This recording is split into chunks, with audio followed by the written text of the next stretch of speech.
It's Monday, the 8th of July, 2024. Welcome to the Fast 5 Business News by Fear and Greed, where we give you the top 5 business stories you need to know in just 5 minutes. I'm Michael Thompson, and good morning, Sean Aylmer. Good morning, Michael. Sean, 5 stories, 5 minutes. Let's go. Story number 1. As global investors worry about rising interest rates, the threat of a recession, and uncertainty around the broader economic outlook, there are some out-of-the-ordinary moves among some pretty popular asset classes. Gold's a great example. It's fetching just under $2,400 an ounce. Apart from briefly in mid-2020 and then April and May last year, gold has never fetched more than $2,000 an ounce. Yet the precious metal has traded consistently above that level since November last year. It's a sign of just how fickle markets are at the moment, and as a store of value, gold's attractive. If investors were confident about the future, gold wouldn't be worth this much money. Then there's the Aussie dollar. It ended its week trading at 67.5 US cents. That's actually really good. It's at the highest level since the beginning of the year, and the last time it consistently traded above this level was back in 2022. But the story here is that the Aussie dollar has been really weak. Mostly that's because of the US dollar. In fact, this year it's been weaker consistently than it has for any time over the last couple of decades. It's more about the US dollar appreciating. The greenback has been very strong against major currencies for a couple of years, and like gold, it's a reflection of the uncertainty and the desire of investors to hold the safest currency. It's all about going to safe places. Sean, in that case, one asset that hasn't done so well in recent sessions is Bitcoin. It's dropped as part of a wider crypto sell-off. Yeah, same story. The digital asset fell by 6% late last week to its lowest level since February. It's been traded around $58,000 a unit. Smaller tokens like Ether and XRP have also fallen.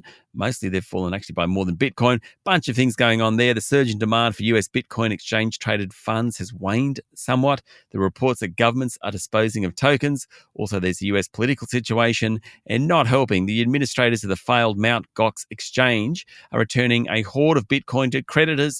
Now, the Japanese-based Mt. Gox was the biggest exchange in the world about 10 years ago, did about 70% of trading, suddenly stopped operating. About $8 billion worth of Bitcoin is to be dispersed. That's putting pressure on prices. Sean, on to story number 2. Prime Minister Anthony Albanese rang new British Prime Minister Sir Keir Starmer over the weekend, congratulated him and discussed the Commonwealth Heads of Government meeting in Samoa later this year. CHOGM. It sounds more like something that gets caught in your throat, doesn't it? Yeah.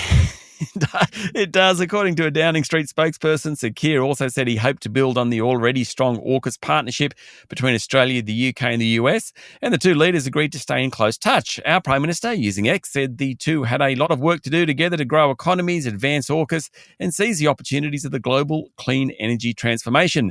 Mr Albanese was just one of many global leaders getting in touch with the new British Prime Minister after his landslide victory late last week that ended 14 years of Conservative rule. He also announced his cabinet, including Britain's first female treasurer, someone called Rachel Reeves. Story number 3, a pretty good weekend for auction results, with the preliminary clearance rate coming in at 74.7%. That's the highest level since early April. In Sydney, the clearance rate was 76.7%, up almost 5 percentage points since the previous week, the best result in a couple of months. In Melbourne, came in at 70.2%, up 2 percentage points. Adelaide was 84.8%.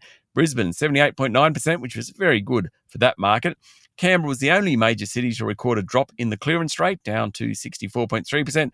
The number of auctions was lower than a week ago, but it was still much higher than a year ago. So while we're going into this winter lull, there's a little momentum going into the lull, if that's a possibility. Story number 4, Sean. Judy Garland and Sir Laurence Olivier are to narrate audiobooks, even though they're dead, under a new deal to clone their voices using artificial intelligence. This all feels a little bit strange. Yeah. 11 Labs, a London-founded business launched by a couple of Polish entrepreneurs, said it had reached deals with the estates of Ms. Garland and Sir Laurence to use their audio likenesses in a new app, according to a report in the Telegraph of London.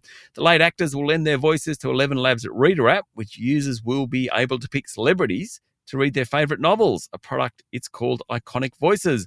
Ms. Garland's daughter, the one and only Liza Minnelli, said it's exciting to see her mother's voice available to the countless millions of people who love her. People will also be able to listen to digital versions of James Dean. He died in 1955. Also Burt Reynolds, Michael. Last one. Story number 5, Sean. 39-year-old basketball superstar LeBron James has agreed to a 2-year, $104 million deal with the LA Lakers, the highest ever for a person of his age, pushing his wealth to a staggering $1.5 billion according to the Bloomberg Billionaires Index.